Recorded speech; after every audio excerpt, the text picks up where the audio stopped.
feel like I would have known this. I'm like, did I just ignore it? Like when I saw it on TV or heard it in the news, did I not even hear about it? Processed meats rank alongside smoking as cancer causes by the World Health Organization. It almost looked like it said who, which it did, but it was World Health Organization. UN health body says bacon, sausages, and ham among most carcinogenic substances, along with cigarettes, alcohol, asbestos, and arsenic.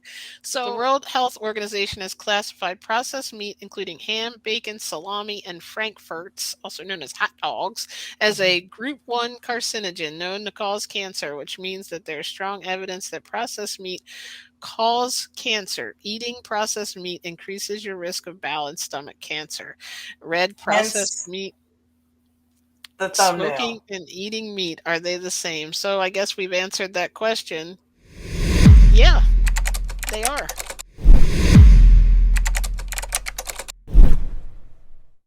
Basically has the same risk to cause cancer. And I'm like, people are going around and sending their kids to school like we all went with a lunch meat sandwich, and we're eating bacon and sausages, and we're giving it to people in the hospitals that are sick. What about processed meat made them say that? I had to research. Red and processed meat contain heme iron, which makes meat red in color.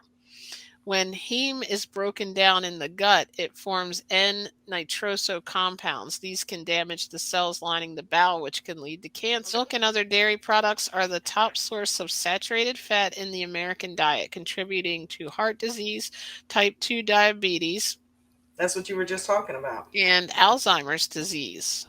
Studies That's huge. have also linked dairy to the increased risk of breast, ovarian, and prostate cancer. So, when it comes to not only meat causing those cancers that have to do with the colon and the prostate and everything, it actually, dairy is linked to it, all because of putting stuff in that is not supposed to go there. Go ahead, Dawn. You were saying that's huge. Oh, Yeah, about the that is huge. Alzheimer's? The Alzheimer's and the whole colon cancer. I'm a colon cancer survivor. And I ate plenty of red meat, during the time that I ended up, going through that. So, and it's so funny because it took me a while to become vegan, but now that I'm vegan and I'm already 20 years cancer free, I'm pretty sure that in this lifetime I'm probably going to end up transforming over to the other shore by some other means, but colon cancer definitely won't be it. That's right. Amen to that.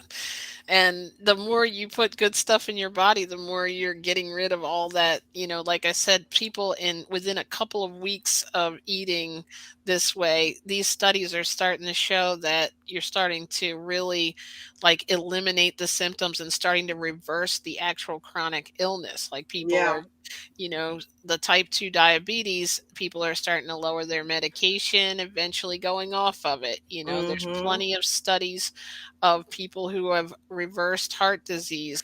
Now, if you're starting to think, well, wait a minute, I don't eat lunch meat a lot.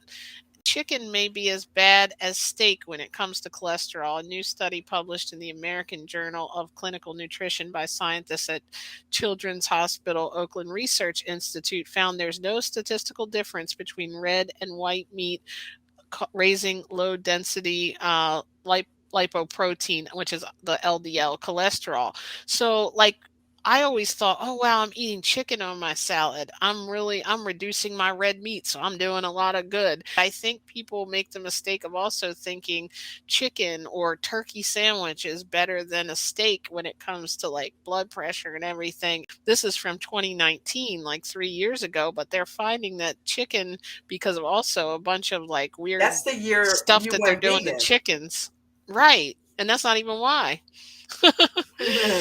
Interesting thing, there's so many myths, that we think. It's like you really have to open your mind and like erase everything you ever heard and thought and were taught. On the other hand, a diet rich in vegetables and fruits can lower blood pressure, reduce the risk of heart disease and stroke, prevent some types of cancer, lower risk of eye and digestive problems, and have a positive effect upon blood sugar, which can help keep the appetite in check. So now we've got the Nice. what was this from Harvard? They're usually pretty smart people. So that's what we mean about fueling your body. So now all of a sudden it becomes like, wait, okay, I know that drinking's bad. I know that smoking's bad. Now you should just add that right onto the list because you're doing basically a lot of the same stuff to your body if you're eating meat and dairy, at least, and that's the predominant part of your diet where you don't even want to like not have it on your plate or you don't even feel like you're eating. It's not like people in the standard American diet have a balance like, oh, you know what? I eat fruit most of the week and then I have one meat product here and there. No, it's Yeah. like they have gotten it drilled into our head that you're supposed to have this plate of lots of meat, little maybe a bit of vegetables. Oh, but don't eat too much of this vegetable. It's got fiber. Or don't eat too much rice.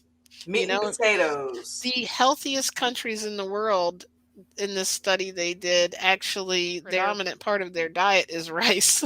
Oh, here it is. I did want to mention this because of course I thought, you know what, some people may not want to do what we do and go completely whole food plant based maybe, or sometimes we have these sometimes too. Sometimes we might want to have a lunch meat sandwich with some Hellman's vegan mayo, or we might want to, you know, use these different products. And tofurkey is like the one I always recommend to people, the kind of simulated lunch meat, I guess you would Is call it. that the one that makes the ham that I like? Yes, they make Okay. ham, turkey, all kinds of they have roast beef. I mean, they've got, and these meats taste just like It regular tastes just lunch like meat. the regular lunch meat.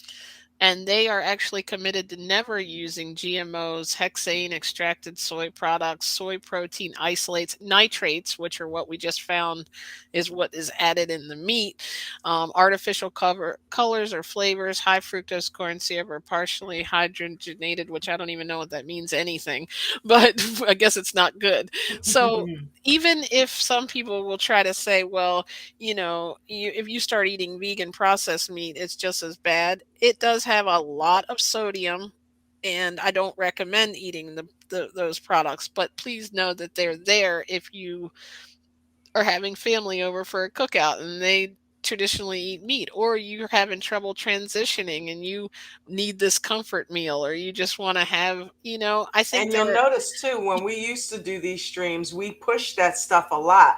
But it wasn't because that was all that we were eating. We've realized that it's not good to eat a bunch of processed food, no matter whether it's plant based or not, because, like Jen just said, but it is a good transitional tool. And it's better than if you were eating regular meat because it doesn't have actual Absolutely. cholesterol. Yes, it Right. has higher sodium. It doesn't have what animals' products But have at the in end of it. the day, it's still plant based. It's plant-based, but not, and that's why I went to saying whole food plant-based. Yep. Because like what we want to eat is actual whole foods, like not a whole pizza, but like a broccoli, for example, and Brussels sprouts and beans are whole foods. Rice, quinoa. I think I instead finally said it instead right. of, like, we could chop up some Beyond Meat, or you could like make some lentils which have almost the same texture as like the beef does at Taco Bell.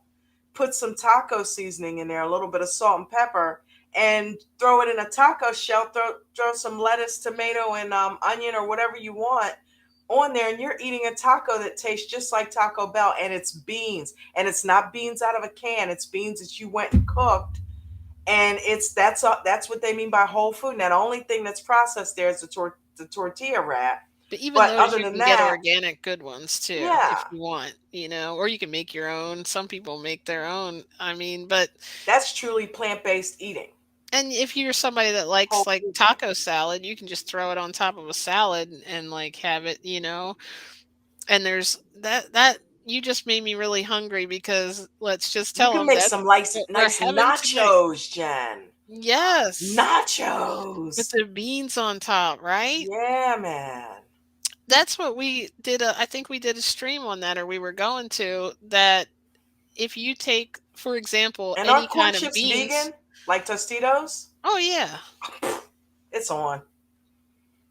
let's do it next weekend. And then you could take it and wrap it in lettuce, like, all the stuff that you would have normally done if you want to do it without the taco shell or the tortillas. But you can do anything, like you can take lentils or any beans or mushrooms even, and the way that you season them or the sauce that you use, the spices and seasonings are the things that make meat taste good. So it's like it's the same thing. You just get a little creative with food, and when you get used to it and realize, hey, I'm healing because of what I'm eating, and you start feeling good, you're going to be even more motivated, and you're going to find this whole world of stuff that you had no idea even existed, stuff that you didn't even realize you liked, all these different vegetables and mixtures and soups and different things you're going to do, and you're going to find, wow, I'm eating food that I know what's in it. It's a carrot, Absolutely.